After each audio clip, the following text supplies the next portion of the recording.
नागरिक को अब बहुत ही सावधान रहने की आवश्यकता है और ये देखने की आवश्यकता है कि आपके आसपास कौन व्यक्ति क्या कर रहा है। असल में हमारा देश इस समय एक साथ दो मोर्चों पर जंग लड़ रहा है, जिसमें पहला है आतंकवाद, जिसमें इस प्रकार के लोग हैं जो मैंने बताया आपको, और दूसरा है नक्सलवाद। और नक्सलवाद के खिलाफ आज भारत को एक बड़ी कामयाबी मिली है। देश के सबसे खतरनाक नक्सल कमांडरों में से एक माडवी हिडमा आज एक एनकाउंटर में मारा गया। 55 साल के हिडमा को आज छत्तीसगढ़ और आंध्र प्रदेश की सीमा पर हुए एक एनकाउंटर में आंध्र प्रदेश की पुलिस ने मार गिराया।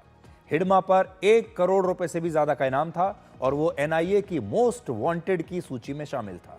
इस एनकाउंटर में हिडमा के साथ उसकी दूसरी पत्नी हेमा समेत 6 नक्सली मारे गए हैं। ये उसकी पत्नी की तस्वीर है जो आप अभी देख रहे हैं। और हिडमा की मौत को माओवादी नेटवर्क के खिलाफ अब तक की सबसे बड़ी कामयाबी माना जा रहा है।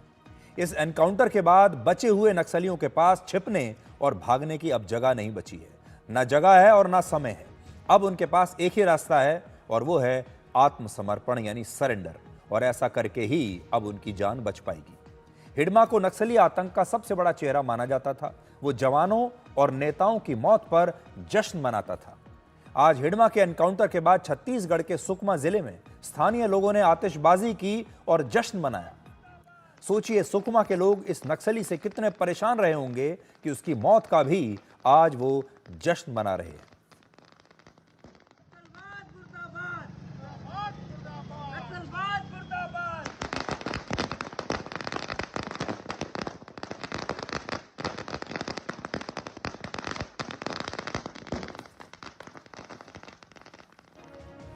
अभी तक आपको जितने भी बड़े बड़े नक्सली हमले याद होंगे, उन सब का मास्टरमाइंड ये हिडमा ही था।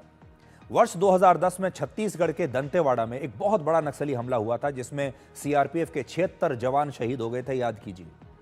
उसका मास्टरमाइंड यही था।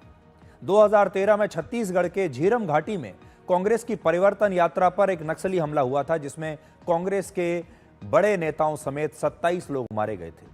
2021 में छत्तीसगढ़ के सुकमा बीजापुर में एक नक्सली हमले में सुरक्षा बलों के 22 जवान शहीद हो गए थे। और इन हमलों समेत कुल मिलाकर 26 बड़े नक्सली हमलों का मास्टरमाइंड एक ही व्यक्ति था, जिसका नाम है हिडमा।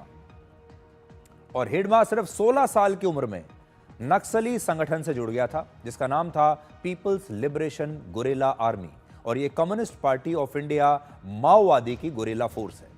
हिडमा इस पार्टी की सेंट्रल कमेटी का सदस्य भी था। वो छत्तीसगढ़, आंध्र प्रदेश और तेलंगाना के सबसे कुख्यात माओवादी कमांडरों में से एक था। Hidma People's Liberation Guerrilla Army की बटालियन नंबर 1 का कमांडर बना, जिसे नक्सलियों की सबसे खतरनाक बटालियन माना जाता है। और हिडमा ने पिछले 34 वर्षों से छत्तीसगढ़ में नक्सली नेटवर्क को खड़ा करने में बहुत बड़ी भूमिका निभाई थी। इसलिए हिडमा के एनकाउंटर को नक्सलवाद खत्म करने के अभियान की सबसे बड़ी सफलता आप मान सकते हैं। इसी महीने की 10 तारीख को छत्तीसगढ़ के गृह मंत्री विजय शर्मा ने सुकमा के एक गांव में हिडमा की मां से मुलाकात की थी, और तब हिडमा से उनकी मां ने सरेंडर करने की अपील की थी। ये देखिए, छत्तीसगढ़ के जो होम मिनिस्टर हैं वो हिडमा की मां से मिलने के लिए गए थे। उनके सामने हाथ जोड़े, उन्हें समझाया और कहा कि माताजी अपने बेटे को कहिए कि वो सरेंडर कर दे। और हिडमा की मां ने ये अपील की भी। लेकिन इस अपील के 8 दिनों के बाद आज हिडमा एक एनकाउंटर में मारा गया।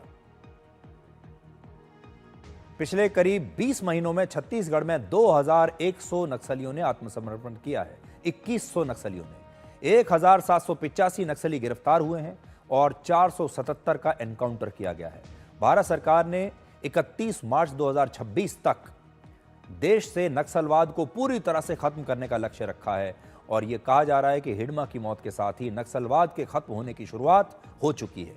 और यह सिर्फ छत्तीसगढ़, आंध्र प्रदेश और तेलंगाना ही नहीं, बल्कि पूरे देश के लिए, आप सब के लिए भी एक बहुत बड़ी खबर है। और अगर बिल्कुल ऐसे ही चलता रहा तो अगले साल यानी 2026 में आप भारत को इन माओवादियों से पूरी तरह से मुक्त पाएंगे।